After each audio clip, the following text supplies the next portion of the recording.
think we've had the entire cast of The Office on. I know. Am I right about that? Saving me for last. I really, really very honored. How did you get the job on the show? You started as a stand-up comic, right? I started as a stand-up comic. Where did you work?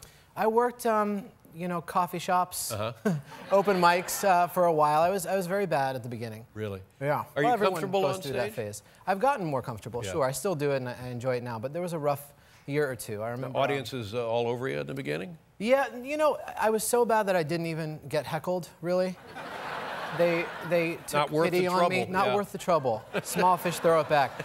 I remember one night, and this was sort of the saddest thing that could ever happen to a stand-up comic. I got heckled with constructive criticism. I was at the Ha Ha Comedy Club in Burbank, and I was on stage just bombing, just silence. And finally, a woman had the courage to shout out, "Take a breath! Take a breath. Slow down and ask us where we're from." Well, that's useful. So that was my start. Not even worth the trouble. Yeah.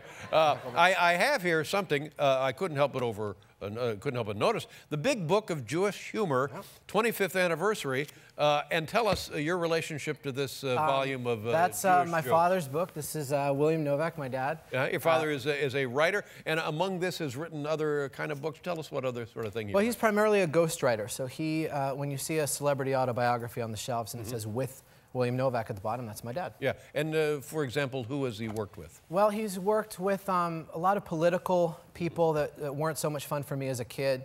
Nancy Reagan, Tip O'Neill. Kids love Nancy Reagan. Yeah, no kid is dying to meet Nancy Reagan.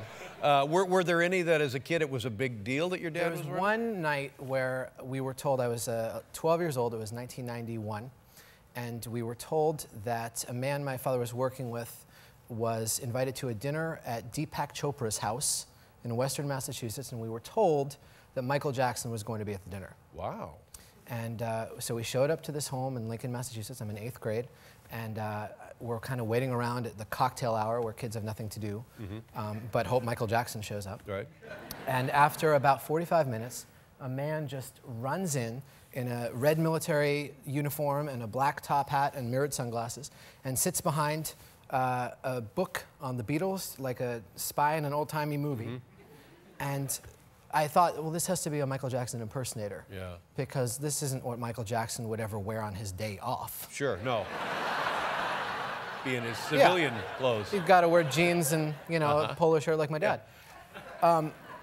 But we sat down at dinner, and I was seated next to him, and there was no conversation for like 2 minutes straight. Everyone was just too shy. And then finally he says to me, "So do you like music?" Yeah. And I said, "Yeah," and I couldn't make this up. He pulls out of his jacket pocket, rather than just say, "I'm Michael Jackson," he pulls out of his coat pocket 3 CDs. They are Aerosmith's album Pump, the Beatles album Let It Be, and the Criss Cross album. And we were like, yeah, sure, we're impressed. Right. We were impressed already. Yeah. What did he do with the CDs? Did he just give them showed to the... them. Oh, he didn't give them to the... No. Wow. Now that's strange.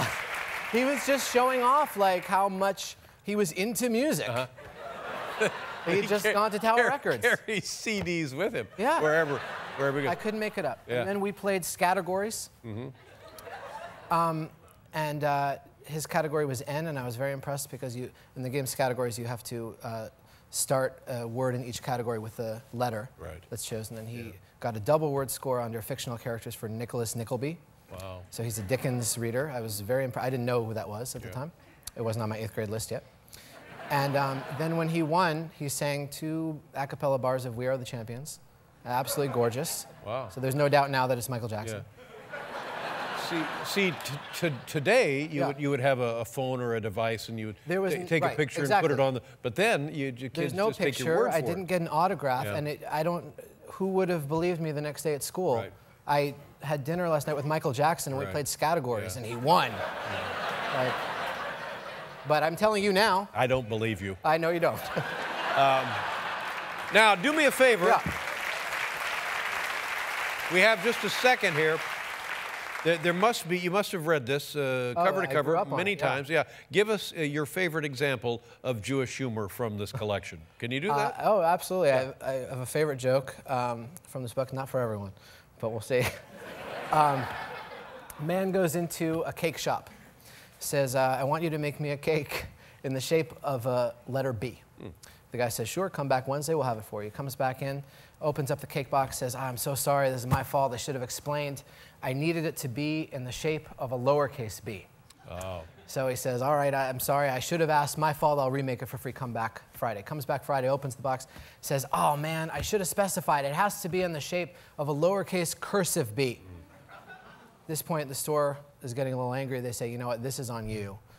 We'll remake this, you pay full price. He says, absolutely anything, I just need it lowercase cursive b. Comes back Monday, opens up the cake box. The guy says, is this what you wanted? He says, yes, thank you. Oh, this is perfect. I'm so glad we got it right.